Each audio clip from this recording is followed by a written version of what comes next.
On a un autre graphe qui s'appelle le crossover chart. Alors, il parle d'une histoire de couleurs, donc il est expliqué sur No, c'est pour des histoires du fait qu'on a un crossover chart où on a défini des couleurs ici, et puis que moi dans mon inventaire de Walt, peut-être que les couleurs ne sont pas les mêmes.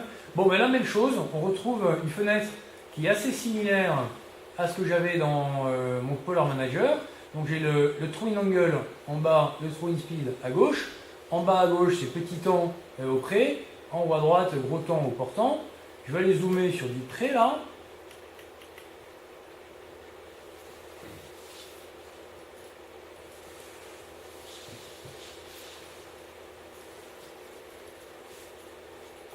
Voilà, et donc on retrouve des points, on retrouve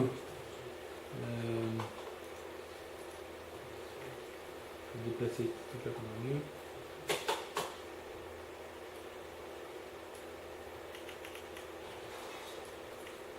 Donc voilà, là j'ai ma patate de J2, j'ai ma patate de J1. Lui il me dit que mon crossover il est autour de 12 nœuds 7 à peu près. Je vois des points, donc là on va les mettre un peu plus gros. Puis sur tous mes points là, je vais les colorier par voile. Et puis comme on ne voit pas très bien, je vais mettre les labels, ça on voit mieux. Voilà, il y a du J1 en orange, là il y a du J2 en bleu. Et puis je vais pouvoir zoomer, et puis tu vas les voir. Et pareil, je vais aller jouer avec mon VMG pourcentage. Et je vais dire comment évolue mon nuage de points. On voit des points qui apparaissent, disparaissent. Et quand on est très strict, on voit que ah bah là c'est pas mal, hein, le crossover, ça se vaut quoi. C'est-à-dire que là comme on a filtré, là il reste que des phases où on est à peu près 105% de VMG. Et ben ça veut dire que le crossover il est bien placé. Et donc typiquement on ferait ça aussi sur le plus long terme dans une base de données. On va faire exactement ça, montrer notre crossover, et puis après jouer un peu avec mon nuage de points, et puis après là je fais un clic de droit, je dis montre-moi mon point de contrôle, et puis là je modifie en fonction de ce que j'observe.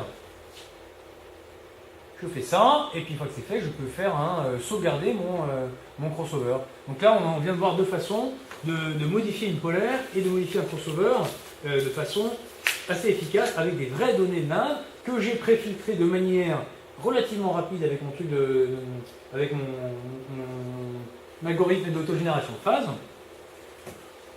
Et puis en plus, c'est un truc que je suis pas obligé, je suis pas obligé de faire absolument tous les jours. C'est un truc que je peux me garder. Ce qui est important tous les jours, c'est peut-être de garder les changements de voile, les changements de ballast et tout ça. Et puis en fin de session nav, ou fin de semaine, je me prends une demi-matinée pour refaire tous les jours, replacer mes événements assez facilement.